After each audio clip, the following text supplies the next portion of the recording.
oh my gosh, this is sounding like absolute spoilt brat behaviour.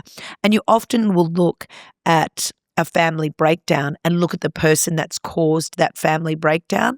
And more often than not, they're a selfish piece of work. And I look at this and I think a little spoilt brat, very entitled, anything she ever wants, $1 million a year. I think to go publicly against your family is such a sad point in your life, regardless of what they've done, regardless of the truth. Shouldn't things be handled behind closed doors and within the family and not brought out into a public forum?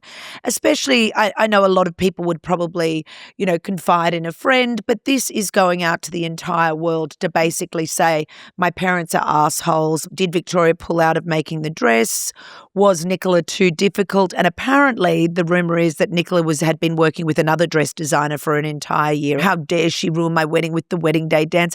You know what? So be it. And this is where you've got to give people slack. You've got to think, she's feeling the pressure being a public figure. They're marrying into a very powerful family. There were tensions over the wedding dress.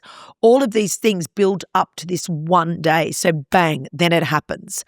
And you've got to forgive and forget a little bit. You've got to look at the entire circumstances and think, it's just one day. Is it really going to wreck your relationship of your entire life with your mother? Billy, if I do this in advance, please forgive me, or Nico. You've got to move on from these things because you can imagine the tension. Now he's basically gained a wife and her family and lost his entire family.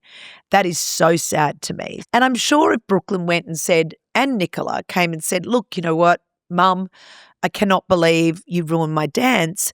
But she was called up as, can the most beautiful woman in the room, Victoria Beckham, come to the dance floor? Like, she's heard her name and she's gone out there. She's probably just making sure the whole wedding's going smoothly, hear her name being called. Next thing you know, she's up there dancing, doesn't think, oh my God, this is their wedding dance. It's the most romantic day of their lives. So she's got to be given a little bit of slack as well for that. And the devastation, I'm sure she's so embarrassed now at the thought that she, everyone says breakdanced during their most important thing. Well, and we had to get remarried again. Get me the violin. Are you kidding me? You had to go and renew your vows to get that special moment. Well, isn't that sad? In that entire day, Nicola, darling, you could not find one day, one thing in that day to be joyous about. You had to squirrel him away on your own, just you and him, and make some special memories. I look at this and I think a little spoilt brat, very entitled, anything she ever wants, $1 million a year, all of a sudden has met the Beckhams. She's got the younger guy. He's got a really big profile. I mean, really, had anyone heard of her before this? No. It's obviously increased her profile, given her what she wants, but she wants it all. She wants it all for herself. So she's dragged him away from her family. And by causing all these things, it's exactly like a Meghan Markle and Harry. I mean, you couldn't get anything more identical. She poisoned his mind. The paparazzi are after me just like your mother. She knew she hit a chord. Older woman. All the buttons are being triggered for him. All of a sudden, he thinks the only way I can get away is by escaping this horrible, terrible family. Take him to the US. There's nothing in common. They don't even play cricket. They don't even play the same sports. Dragged him away from this lifetime legacy. I mean, Nicola and Meghan should sit and swap notes because it's an absolute identical playbook. And it's really sad. And you look at Harry now, I think Harry's actually realizing, I need to be back with my family. I need to be back with some of my traditions. My children are going to be disadvantaged for the rest of their life. And guess what, Meghan? You've got that on your hands, honey. You've got your children not being a part of the royal family of a life that they were entitled to by pulling them away. So why should they be given, titles? I am in total favour of strip them of their titles. And, this is the thing with Brooklyn Beckham. He's been born into this family. He's got the prestige of this family. He comes with this notoriety. You can't see him running away from all of this. He still wants a public profile. He still wants to be, which is what was created through his family. But now he's got this strong woman that's just pulling him away from everything because she wants him to herself. And I think, you've got to look at the motivation of these people behind, pulling you away from a family environment. And, we've got an exceptionally close family. And I think that'd be, a really sad situation to be in. again when you look at someone that's trying to, take someone away because they want control and power. And, they say that, someone's happiness and success really does rely on who they marry and who they end up with. It is such an important decision because that's going to be that person's happiness for the rest of their lives. And you cannot tell me that one woman is making Brooklyn entirely happy. He has walked away from every relationship with his siblings. Like, fine, blame the mum, do whatever, but still have a relationship with your siblings. No, that's not good enough for Nicola. She wants him isolated, out on his own, because that's what gives her power. And my prediction is he will wake up one day, like Harry, I believe, is now. They're saying, like, Harry is wanting to have more involvement now in the royal family. He's trying to reach out to his father. But you know what, honey? A little too late. That's it. A little too late. You've already publicly shamed them. You've already said how, brutal. You've already aired all the public secrets, which is the path that Brooklyn is now going down. He is airing public secrets. He is defaming his family on a worldwide stage, which is exactly what Harry's done. And I think Harry feels shit about it. I mean, Harry even put it in a book, mate. Brooklyn, please don't go writing a book tomorrow. At least, yours is in writing already, which is pretty sad. Whether it's written in a book or written on social media, you've still put it in writing, and that's there for your children, their children, and your children and their children to read. So isn't that sad? It might have been a bit better if you'd said that maybe directly to your mother and Nicola sat down, but no, she doesn't want to sit down because that's giving your mum and dad back power again, and she doesn't want that to happen. And my prediction is that Nicola will continue to drive this wedge, she'll probably, have children, and that will more cement. I don't think David and Victoria will probably know their grandchildren for the first few years, which is exactly what happened to Prince Charles. Meghan's ensured that her children and Harry's children don't have a relationship with Prince William and Catherine's children. And isn't that sad? She's pulled them away from their cousins, pulled them away from everything, wants them to be friends with every star-studded person in Hollywood she can get her hands on. But unfortunately, they don't know their family. And Meghan's got that to thank on her hands. And I think the exact same thing will happen with the Nicola situation. And she'll probably end up having children. They won't know them, but it'll come a point where he realizes that he's been manipulated by a very powerful family and a spoilt brat of a girl, and he'll probably find that there will be a time where he needs to go back to his family, and I am sure 100% that they will take him back with welcome arms, and I'm sure they've tried to do this out of the public eye. Clearly, this is a bit of a power struggle with Nicola, is because she is exceptionally wealthy. It is rumoured that she has $1 million allowance from her father.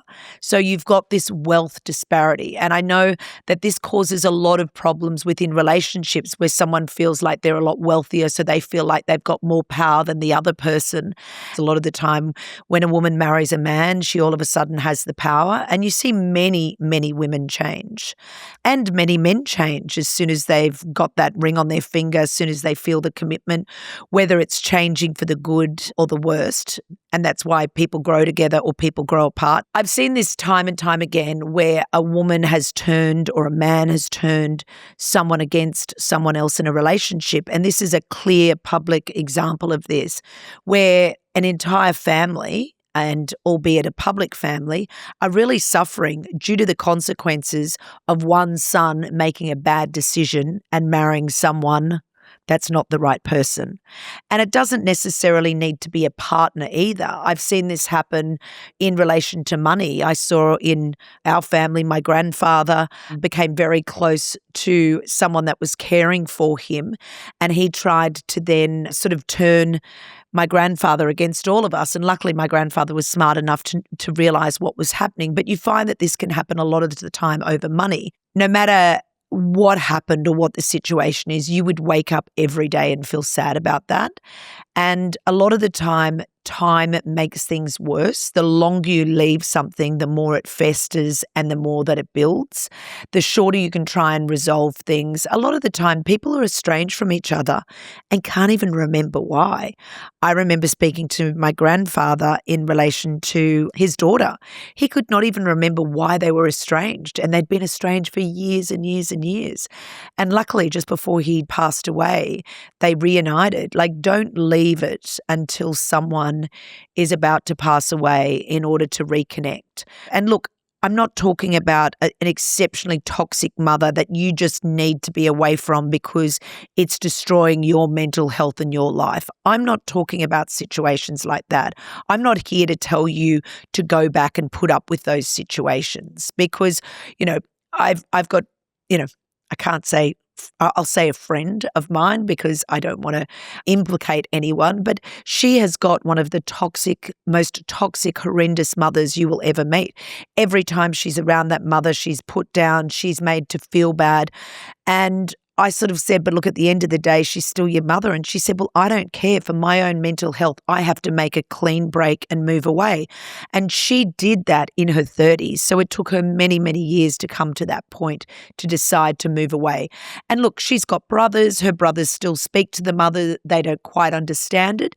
But for her, it was really important as an adult grown woman to set those boundaries. The most important thing that you can work on with any family feud is try and keep it within the family, try and keep it out of, prying eyes.